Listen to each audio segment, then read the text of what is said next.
नमस्कार. श्री स्वामी समर्थ. माझ्या YouTube चॅनलमध्ये तुमचे मनापासून खूप खूप स्वागत आहे. आज मी तुम्हाला सांगणार आहे महादेवाकडे कसे आले त्रिशूळ आणि डमरू. जाणून घ्या काय आहे त्यामागील रहस्य. बघा, देवादिदेव महादेव ज्यांच्यापासून हे विश्व सुरू होते आणि समाप्त देखील होते.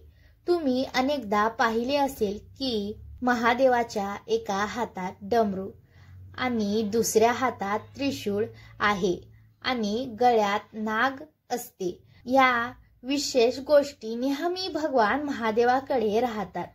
महादेवाच्या डोक्यातून बाहेर पडणारी गंगा आणि केसामधील अर्धा चंद्र या गोष्टी त्यांना अधिक गूढ बनवतात.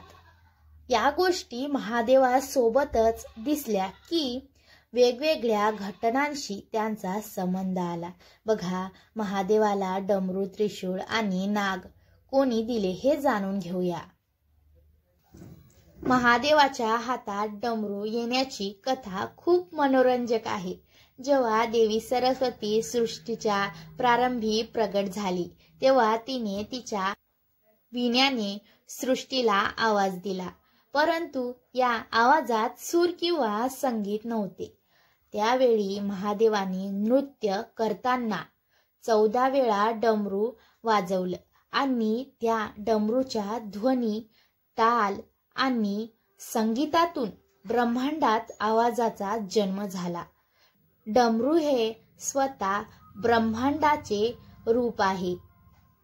आपण महादेवाचा फोटो किंवा मूर्ती बघतो तर आपल्याला नेहमी महादेवाच्या गळ्यात एक नाग दिसतो. त्याचे नाव वासुकी आहे आणि तो नागाचा राजा आहे. तो नागलोकावर राज्य करतो. समुद्र मंथनाच्या वेळी त्याने दोरीचे काम केले होते. वासुकी नाग हा महादेवाचा महान भक्त आहे. त्यांच्या भक्तीवर प्रसन्न होऊन महादेवांनी त्याला नागलोकाचा राजा बनवले होते आणि त्याला आपल्या गळ्यात दागिन्यासारखे गुंडाळून ठेवण्याचे वरदान महादेवांनी दिले. त्यामुळे महादेवाचे सौंदर्य आणखी वाढले आणि नागलोकाचा राजा वासुकीही अमर झाला. धनुष्य आणि त्रिशूळाचे निर्माता महादेव स्वतः आहेत. धनुष्याचा शोध लावणारे आणि वापरणारे ते पहिले होते. बघा, जेव्हा सृष्टीच्या प्रारंभी महादेव ब्रह्मांडातून प्रगट झाले तेव्हा त्यांच्यासोबत रज्ज, तम आणि सत्व हे 3 गुणही प्रकट झाले. हे 3 गुण महादेवाचे त्रिशूळ बनले. या 3 गुणाशिवाय विश्वाची निर्मिती करणे आणि त्यात सुसंवाद राखणे शक्य नव्हते. म्हणूनच महादेवाने हे 3 गुण आपल्या हातात बांधून ठेवले.